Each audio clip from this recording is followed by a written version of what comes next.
июнь – время комаров, мошек и сбора веников. Подготовившись, отправляемся в лес или поле бывшего сельхозугодия. Главное условие – не навредить дереву, не рубить его. Ветки срезаем у молодых березок.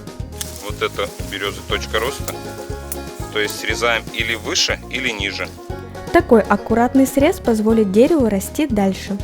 Листва должна быть богатая, лист крупный, не должно быть сережек на березе. Ну и лист, соответственно, должен быть гладкий, не шероховатый.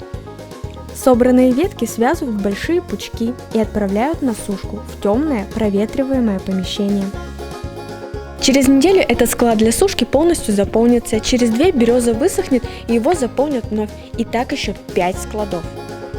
Сушка необходима для того, чтобы веник был плотным, такой и вязать удобнее. В основу веника идут веточки потолще, то есть поплотнее. После чего обкладывают тонкими и пышными, а ручку туго перевязывают натуральным шпагатом. Наш веник готов. Березовые, дубовые, пихтовые – их заготавливают жители Красногорского района, более 200 тысяч в год. Так как компания растет, спрос на нашу продукцию растет, объемы нужно увеличивать, поэтому нам нужно подключать новых людей. От тайваньских джунглей до нью-йоркских саун. Вениками из республики наслаждаются в 13 странах мира.